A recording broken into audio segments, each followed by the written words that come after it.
Chapitre 11. Le bouc de Killerglin.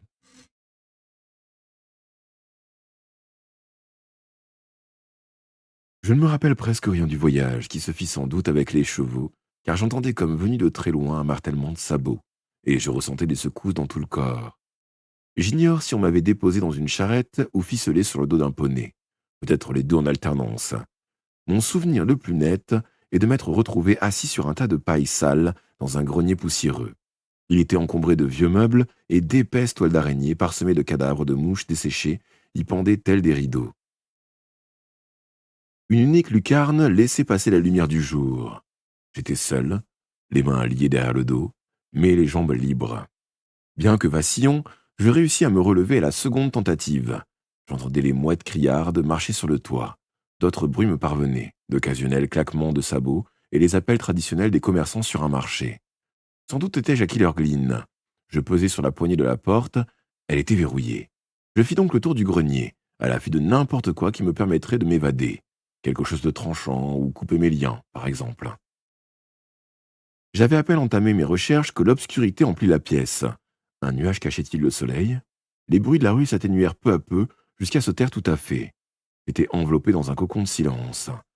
Soudain, la température baissa brusquement, annonçant l'approche d'un être venu de l'obscur. Je m'assis dans un coin, dos au mur, de sorte qu'on ne puisse m'attaquer par derrière. Je n'avais rien pour me défendre. Si seulement j'avais eu les mains libres. Un murmure s'éleva contre mon oreille. Je pensais d'abord qu'il s'agissait d'un jaboteur, et la peur me fit frissonner. Puis, je compris que c'était un autre genre d'esprit. Les mots mal prononcés étaient inintelligibles, mais ils possédaient une intensité maléfique. Quelques instants plus tard, d'autres voix se joignirent à la première. Combien? On aurait su le dire. Ces entités étaient toutes proches, et des éclairs de lumière pourpre se mirent à décrire des cercles de plus en plus étroits. Des doigts me tirèrent les oreilles, des mains me saisirent à la gorge, serrant de plus en plus. C'était un fantôme étrangleur, et j'étais sans défense. Le septième fils d'un septième fils jouit d'une certaine invulnérabilité face à ce type d'esprit, mais je n'en avais jamais rencontré d'aussi fort. Je commençais à suffoquer sous la pression des doigts invisibles. J'essayais désespérément de me rappeler un détail de mon entraînement qui aurait pu m'aider. Je hoquetais, près de perdre connaissance. Enfin, la pression se relâcha. Les insupportables chuchotements se turent. Malheureusement, une voix terrifiante les remplaça, celle du malin. Ta petite amie Alice est avec moi, me nargua-t-il. Veux-tu l'entendre? Avant d'avoir pu répondre, j'entendis des sanglots.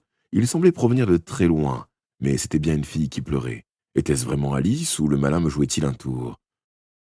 Ce n'est pas pour rien qu'on l'appelle le père du mensonge. Elle a peur et elle souffre, Tom. En douterais-tu? Tu la rejoindras bientôt. Je peux déjà presque te toucher. Tu es tout près, si près. C'était vrai. Je ne le voyais pas, mais je sentais son souffle chaud fétide sur mon visage, et la proximité de quelque chose d'énorme et de terrifiant. Le malin, penché sur moi, tentait de me saisir. Aimerais-tu parler à ton ami, Tom? Entendre ta voix apaiserait peut-être un peu ses tourments, ria-t-il. Contre tout bon sens, je l'appelai. Je ne supportais pas le son de ses pleurs dans le noir. Alice! Alice, c'est moi, Tom! Tiens bon! Sois forte, je te tirerai de là! Je te ramènerai à la maison! Menteur! Me cria-t-elle. Menteur! Tu n'es pas Tom, je ne te crois pas, tu m'as trompé trop souvent! C'est moi, Alice, je te le jure! Monstre! Démon! Laisse-moi tranquille! Comment la convaincre? Avant que j'aie pu trouver une idée, elle se mit à gémir comme si elle souffrait affreusement. Arrête, je t'en supplie, arrête! Arrête de me faire du mal, arrête, arrête! Je t'en peux plus! Oh, s'il te plaît, arrête! Elle cessa d'implorer mais continua d'émettre des plaintes déchirantes. En as-tu assez entendu, Tom? Ricana le malin. Tu partageras ces tourments, et ils sont bien pires que ceux que l'on fait subir à une femme accusée de sorcellerie. Imagine la piqûre d'aiguille acérée, le poids de lourds rochers t'écrasant la poitrine, la brûlure des flammes approchant du poteau où tu es attaché. Ta chair se boursoufle, ton sang bouillonne. La souffrance est telle que la mort est une délivrance. Pour Alice, cependant, il n'y a pas de répit. Elle est prisonnière de l'obscur pour d'éternelles tortures. Éternelle! Bientôt je reviendrai te chercher.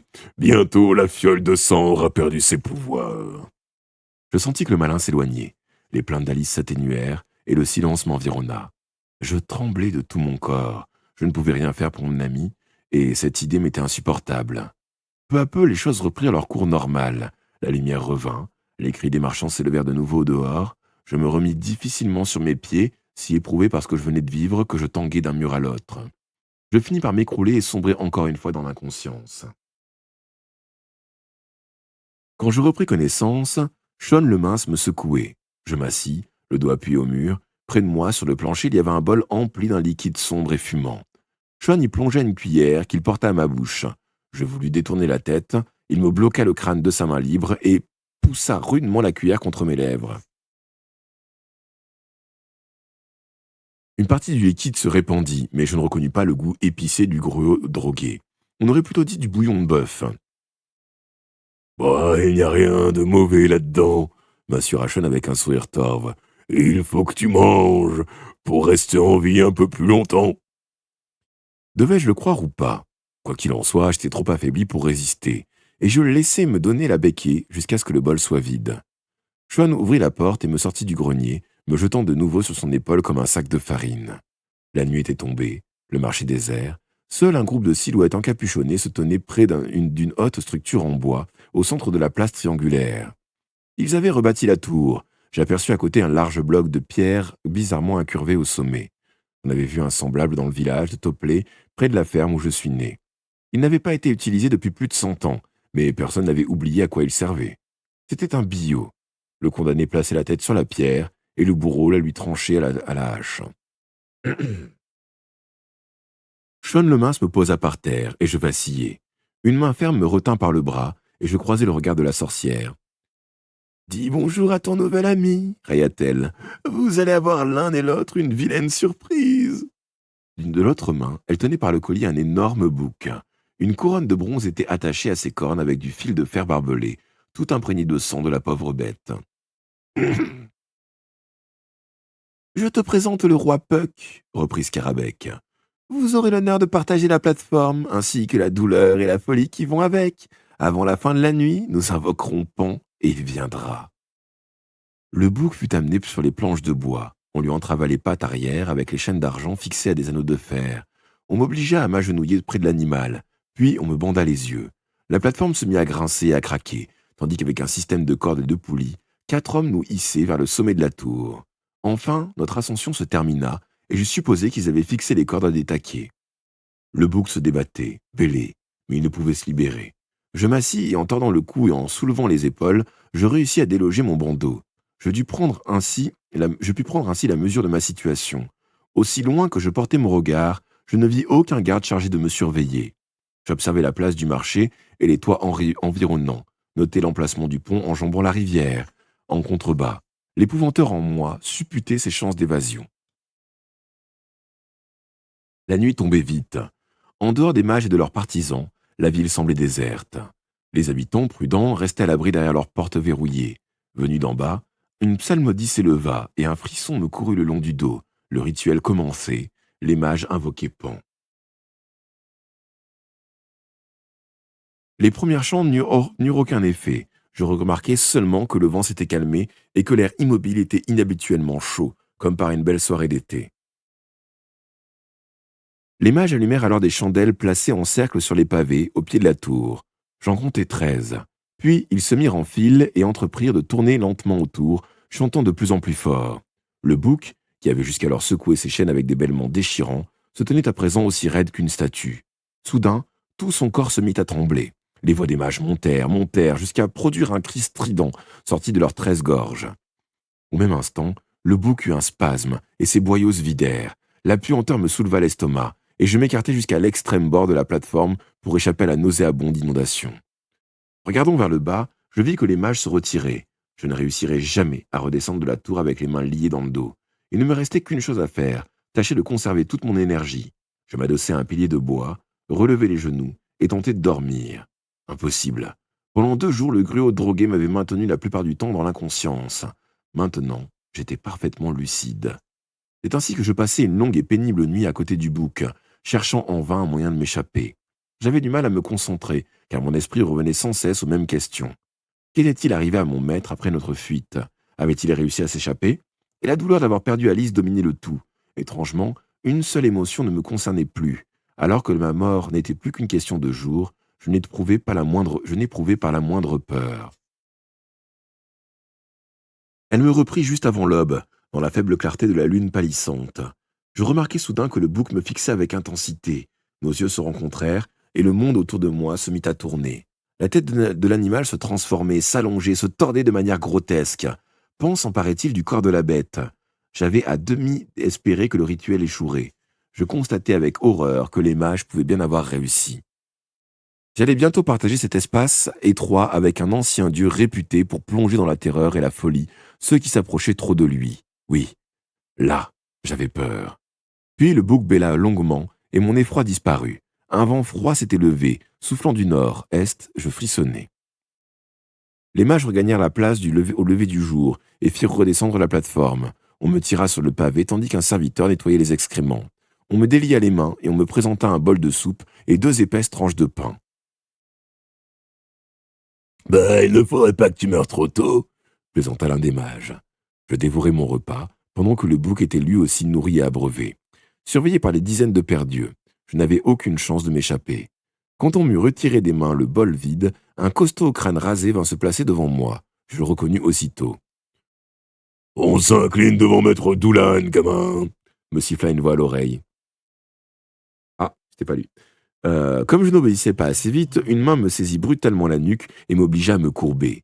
Dès que je pus relever la tête, je dévisageai le plus puissant des mages caprins, celui qu'on surnommait le boucher de Bantry.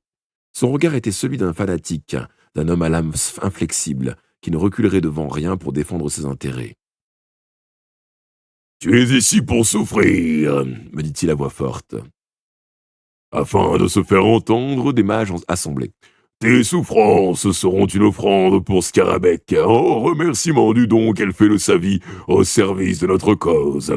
Le sang d'un apprenti épouvanteur sera un précieux complément à nos sacrifices. Ta mort servira aussi de leçon à tous ceux qui osent s'opposer à nous. » Désignant le billot, il eut un rire sinistre. Puis on me lia les mains avant de me hisser de nouveau en haut de la tour. Dans l'heure qui suivit, la place triangulaire s'emplit d'étals. Puis la journée avançait, plus l'endroit était animé. On menait du bétail vers des enclos. Les gens s'asseyaient sur le seuil des portes ou s'appuyaient au mur des chopes de bière à la main. C'était la première matinée de ces 3 jours de foire et les habitants de Killerglin, mêlés aux visiteurs venus de mille à la ronde, profitaient joyeusement des festivités. Quand le soleil disparut derrière les toits, la place se vida. Encore une fois, on abaissa la plateforme pour me tirer sur les pavés. Maître Doulan attendait, ganté de cuir, tenant une énorme hache à 2 tranchants. Il avait revêtu la tenue noire des bourreaux, ainsi qu'un long tablier de boucher. Des lanières de cuir accrochées en travers de son torse retenaient des couteaux et d'autres instruments métalliques. Cela me rappela Grimalkin, la tueuse, qui portait ses armes de la même manière. Il m'estima du regard, comme pour évaluer la taille du cercueil qu'on devrait me préparer avant de m'adresser un sourire malveillant. Pendant quelques secondes terrifiantes, je crus que j'allais être exécuté sur le champ. Je me trompais. La sorcière ne se montrait pas, mais près de Doulan se tenait Cormac, le mage que nous avions interrogé. L'heure de sa mort, semblait-il, avait sonné. Les chandelles furent allumées et les mages se rassemblèrent autour du billot. Cormac s'agenouilla, plaça sa tête dans le creux de la pierre, en dessous un seau attendait.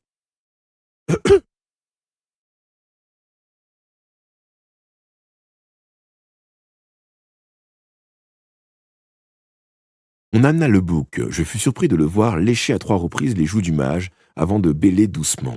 Les autres mages approuvèrent de la tête en souriant, puis se congratulèrent mutuellement. Le rituel se déroulait de manière satisfaisante. Doulan ouvrit le col de la chemise de Cormac pour lui dénuder le cou. Puis il leva sa hache. L'un des assistants se mit à souffler dans un petit instrument fait de 5 fins cylindres de métal attachés côte à côte. Il en sortit un son semblable à celui du pipeau. C'était un air mélancolique évoquant le bruissement du vent dans les roseaux, un air de deuil et de tristesse devant l'inéluctabilité de la mort. Les mages entamèrent un chant à l'unisson, une sorte de lamentation. Au même instant, la flûte et les voix se turent, la hache décrivit un arc de cercle, je fermai les yeux, j'entendis la lame de métal frapper la pierre, quelque chose tomba bruyamment dans le seau. Quand je rouvris les yeux, Doulan soulevait la tête de Cormac par les cheveux et la secouait au-dessus du bouc, l'aspergeant de gouttes sanglantes. Alors, l'animal, sans doute sous l'influence de quelque sortilège, se mit à laper avec avidité le contenu du seau.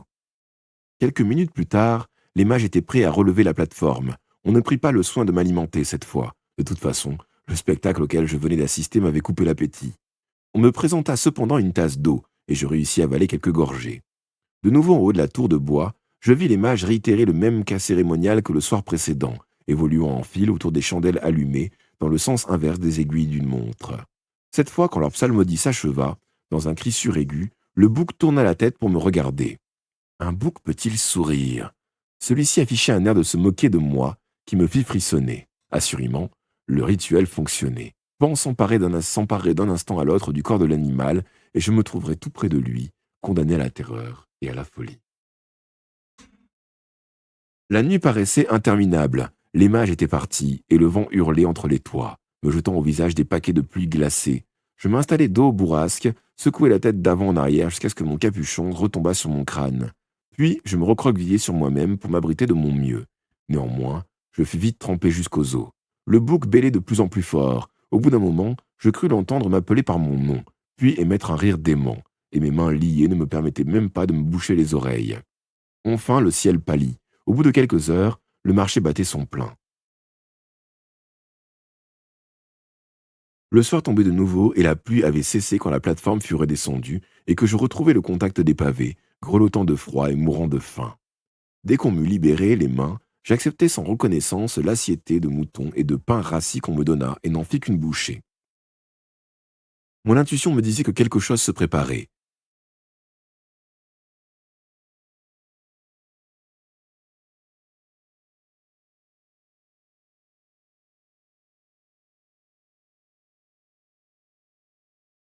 Était-ce au tour de la sorcière d'être sacrifiée?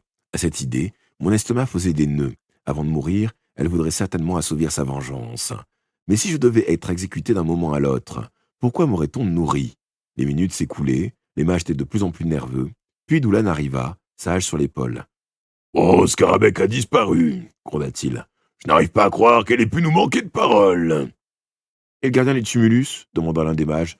Aucune trace de lui non plus. On ne peut pourtant pas échouer maintenant, alors que 2 sacrifices ont déjà été accomplis. Il fixa sur moi un regard cruel. Exécutons le garçon, ce sera le 3e. Cela pèsera Pan et donnera un peu de temps jusqu'au retour de Scarabée. Une rumeur approbative salua ces paroles, et Doulan commença à enfiler ses gants. Des poignes brutales me saisirent pour me traîner vers le billot.